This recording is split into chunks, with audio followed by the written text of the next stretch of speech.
Hello friends, कैसे हैं आप सब। आई होप आप सब बहुत अच्छे होंगे और एकदम मज़े में होंगे। और बस अभी हम लोग और यहाँ पे मैं कर रही हूँ मूंग की दाल साफ़। इसमें जो कंकड़ वगैरह और ये लकड़ी अकड़ी जो होती है वो सब निकाल दूँ, क्योंकि इसको रात में फिर फूलने के लिए डाल देंगे ताकि इसके कल बनेंगे मंगौड़ा। इस वजह से मैं ये साफ़ करके रख रही हूँ। और यहाँ पे मैं और मम्मी जी रख रहे हैं मिर्च का अचार। तो जो हरी वाली मिर्च है और कुछ लाल वाली भी मिक्स है इनमें मिर्च, उनमें मसाला भर के रख रहे हैं। फिर इनको किसी मिट्टी के बर्तन में रख देंगे या फिर डलिया में रख देंगे, ताकि थोड़ा बहुत पानी अगर निकलेगा मसाला भरने के बाद, क्योंकि नमक है मसाला में, तो थोड़ा बहुत पानी मिर्च से निकलेगा तो वो सूख जाएगा। और ये ना मठा वाली मिर्च है, इनको 2 दिन मठा में डाल रखा था। फिर मठा से निकालने के बाद में इनको ऐसे चाकू से बीच से कट लगा दिया है, ताकि मठा भी निकल गया है और बीच से कट मसाला भरने के लिए भी हो जाएगा। और इनका मठा सबका निकाल के रख दिया है डलिया में, ताकि मठा से निकलने के बाद में जो इनमें मठा की मात्रा थी वो निचुड़ गया है पूरा। उसके बाद में फिर मसाला भर रहे हैं। तो ये मठा की जो मिर्च होती है ना, वो तीखी नहीं होती हैं। और वैसे भी रखते हैं, मतलब जैसे कि हरी मिर्च काट के सीधे मसाला भर के रख देते हैं, और जो मठा में रखी रहती हैं 2-3 दिन तक, उसके बाद में मसाला भर के रखते हैं, तो ये ना ज़्यादा तीखेपन में नहीं रहती, इनमें मठा की खटास आ जाती है। इस वजह से मठा वाली भी रखते हैं। और यहाँ पे मैं कर रही हूँ तिली को साफ़। ये परसों ही धुल के डाल दी थी तो अच्छे से सूख गई है। और इसके बाद में वैसे तो धुलने में ही मिट्टी वगैरह सब निकल जाती है, फिर भी थोड़ा बहुत जैसे वैसा कूड़ा है तो मैंने फटक के निकाल दिया है। और थोड़ा बहुत देख रही हूँ तो जो लकड़ी अकड़ी रह जाती है वो सब, तो ये सब निकाल रही हूँ, क्योंकि अभी इसको भूनना है, फिर बनेंगे तिली के लड्डू। और बाहर वाले चूल्हे में अभी आग है तो वहीं पे भूनूंगी। ये वाला चूल्हा तो अभी जल नहीं रहा है, शाम को जलाएंगे। तो यहाँ पे धूप भी है, तो यहाँ धूप में आराम से बैठ के भून ले रहे हैं तिली को। और ये वाला चूल्हा जल ही रहता है, इसमें भैंस का बांट वगैरह बनता है। इसे भट्टी बोलते हैं, मतलब ये ज़मीन के अंदर टाइप में बनाते हैं। ये चूल्हा ऐसा होता है, ज़मीन के अंदर से खुदाई करके तब बनाते हैं, भट्टी बोलते हैं, मम्मी लोग कहती हैं इसको भट्टी। तो बस ये जल रही थी इसमें पहले से आग, तो मम्मी कह रही हैं उस वाले चूल्हा को क्या जलाएं, इसी में भून लेते हैं, इसी में बना लेंगे। और यहाँ पे धूप भी है अच्छी, तो द्वार में ये जलती ही रहती है इसमें आग।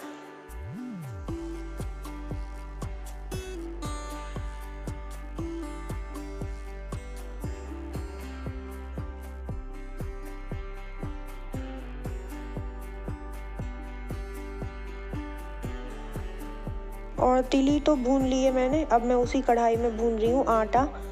तो आटा भी भून लेती हूँ, उसके बाद में फिर इसमें गुड़ की चाशनी वगैरह बनाऊंगी लड्डू बनाने के लिए। पहले आटा को भून लेते हैं, नहीं तो फिर कढ़ाई भिड़ जाएगी गुड़ से, इस वजह से। और श्याम अपनी चाची के पास में है, तब तक यहाँ पे काम हो रहा है, नहीं तो वो बार बार आएगा कहीं कढ़ाई के पास कहीं कुछ।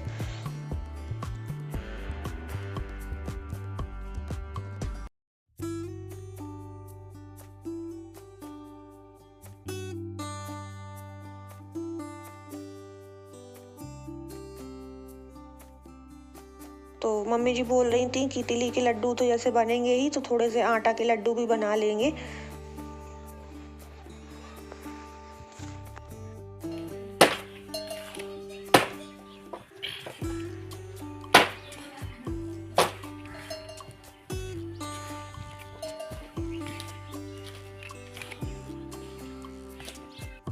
और यहाँ पे ये लकड़ी फाड़ रहे हैं, जो बड़ी बड़ी लकड़ी है, मोटी है, उनको छोटे छोटे पीस में किए दे रहे हैं, ताकि चूल्हे में अच्छे से लगाते बन जाती हैं। और फिर ना बाहर हवा सी चलने लगी थी, तो फिर वहाँ पे चूल्हा बहुत ज़्यादा हवा चल रही थी, वजह से बुझ रहा था। तो मम्मी बोल रही थी कि चलो अंदर वाला चूल्हा जला लेते हैं। तो यहाँ पे फिर अंदर वाला चूल्हा जला लिया है। और यहाँ पे अब आटा भूनने के बाद में मैं जा रही हूँ गुड़ की ये चाशनी वगैरह करने के लिए, जो तिली के लड्डू बनेंगे उसके लिए। तो यहाँ पे मैंने गुड़ डाल दिया है पकने के लिए। और बाहर ना ये था कि धूप भी लग रही थी, अच्छा लग रहा था, लेकिन हवा चलने लगी, इस वजह से फिर यहाँ आ गए।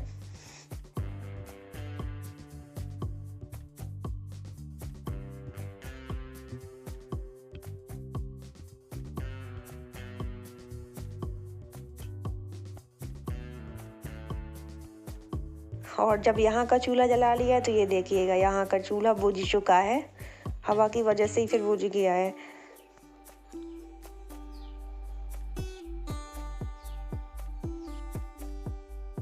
तो यहाँ पे गुड़ की चाशनी हो चुकी है तैयार लड्डू बनने के लिए। मैंने अभी ऐसे तिली में डाल के देखा था तो गोली टाइप की वैसा लड्डू बन रहा था। तो बस जल्दी से यहाँ पे इसको मिक्स कर रही हूँ ताकि पूरे में ये हो जाए गुड़, नहीं तो तुरंत फिर वैसा हो जाता है, टाइट होने लगता है।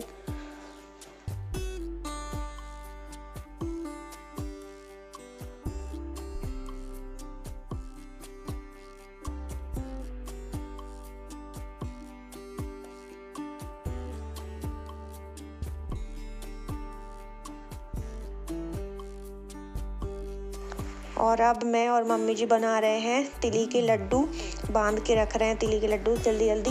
और ये ना पानी लगा के जल्दी जल्दी बनाते जाओ तो ठीक है, नहीं तो तुरंत जो तिली और गुड़ है ना तुरंत हार्ड हो जाता है, बहुत टाइट हो जाता है। तो फिर दोबारा से गर्म करो फिर बनाओ, इसलिए जल्दी जल्दी गर्म में ही बनाने पड़ते हैं।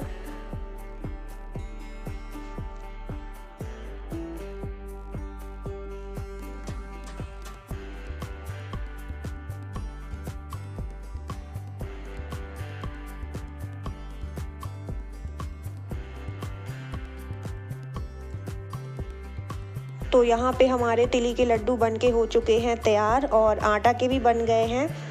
और अब ये जा रहे हैं गाय भैंसों की सानी करने के लिए, क्योंकि उनके खाने का हो चुका है टाइम। तो जानवर बहुत ज़्यादा कोलाहल मचा रहे हैं।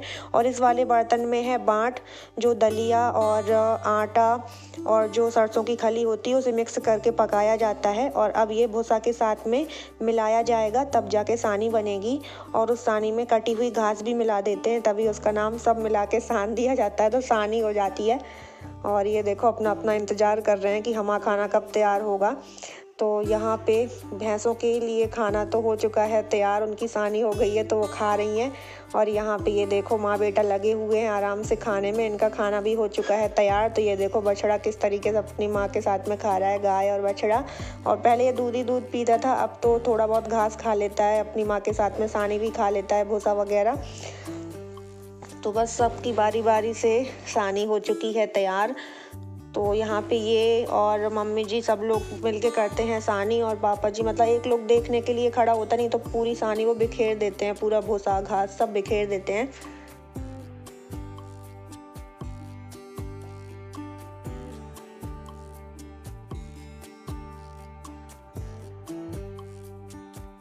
और लड्डू वगैरह बनने के बाद में चूल्हा में आग जली रही थी, तो यहाँ पे रख दिया है बाँट का भगोना और इसमें डाल दी है जो सरसों की खरी होती है वो डाल दी है। और जब ये अच्छे से पक जाएगा तब इसमें दलिया और आटा मिक्स कर देंगे, तो गाय भैंसों के लिए सुबह के लिए बाँट तैयार हो जाएगा। तो चलिए फ्रेंड्स, आज का ब्लॉग यहीं पे करते हैं एंड, मिलते हैं आपको अगले नेक्स्ट ब्लॉग के साथ में। और अगर आज का ब्लॉग पसंद आया हो तो लाइक कर दीजिएगा, और जो न्यू हो वो सब्सक्राइब कर ले। और आप सभी को एडवांस में happy Makar Sankranti. Bye bye, love you all, take care.